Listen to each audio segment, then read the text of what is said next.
Ya, kalau tantangan memang buat saya, makanya kadang-kadang saya suka nyampaikan sama teman-teman generasi muda gitu.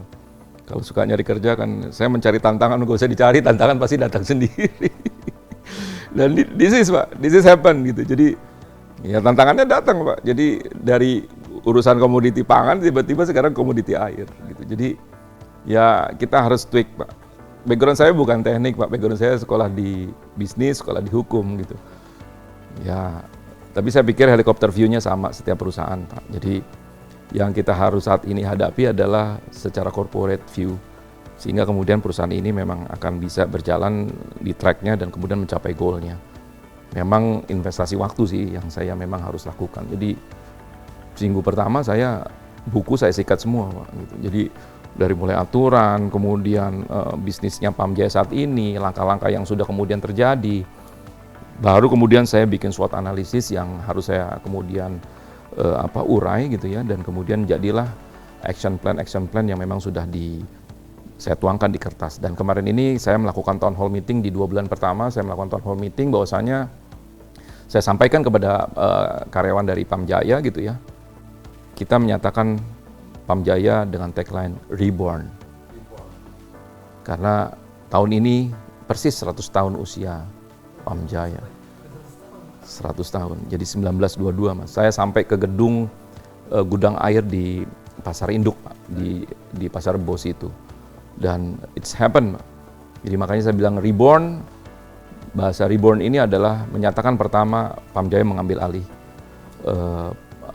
distribusi air dari Palija dan Aetra. Kemudian kita akan ada culture change, kita akan merubah etos kerja, kemudian kita akan rubah target-target yang harus kita lakukan. Untuk itu makanya saya sampaikan di town hall meeting, Reborn ini sebagai salah satu hal untuk membuat kita menyatakan satu dalam melayani. Gitu. Jadi benar-benar kita melakukan transformasi yang tidak hanya proses yang biasa, tapi bermetamorfosis. Dari yang tadinya supervisi, sekarang kemudian kita jadi actor, gitu, jadi operator. Gitu.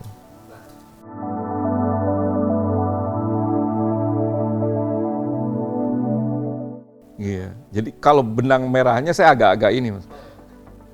Benang merahnya benang merah yang sama Mas, jadi handphone saya 24 jam. Tapi yang satu ketika kemudian harga bawang cabai itu naik, kalau ini gitu, Pak Dirut ini air gak ngalir gitu. Jadi itu Bapak kalau bicara kebutuhan air 24 jam, tiba-tiba malam air mati kan Bapak bisa merasakan seperti apa paniknya. Apalagi pada saat bangun pagi, mau sholat subuh, mau berwudu, air mati. Jadi ada yang membedakan benang merahnya itu hanya karena komoditinya, karena produknya. Tapi lebih dari itu, secara korporasi hampir semua sama. Saya tidak bisa menguasai mendalami secara teknikal gitu ya, karena itu sudah partnya dari nanti direktur teknik saya menjelaskan. Tetapi secara overall dari gambaran teknis, ya saya harus belajar. Dan excited karena memang saya terbiasa turun di lapangan gitu ya. Jadi ya saya 2 bulan ini ya sudah turun di masyarakat, makanya saya tadi bicara Marunda, saya bicara kemudian Kapuk Muara, saya bicara di daerah-daerah yang kemudian saat ini ada kesulitan air, kita sudah masuk di dalamnya. Sekaligus juga saya juga meminta rekan-rekan kita untuk kemudian memastikan ada program CSR di dalamnya. Karena ternyata ada masyarakat semakin turun ke dalam gitu ya. Ada masyarakat yang kemudian kami rasa perlu untuk kami sentuh dari sisi CSR. Dan itulah yang membuat kami terpanggil untuk kemudian membuat program yang sedemikian rupa.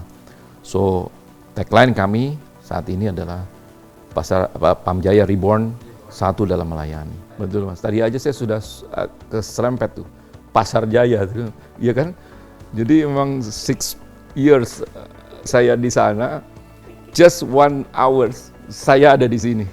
Gitu. Jadi tapi saya rasa Pak Gubernur punya pertimbangan yang luar biasa, dan saya yakin beliau sudah menilai apa yang seharusnya. Saya appreciate luar biasa gitu, saya diberikan kesempatan ini dan saya mencoba untuk memegang amanah ini lebih lagi dari apa yang sudah saya lakukan.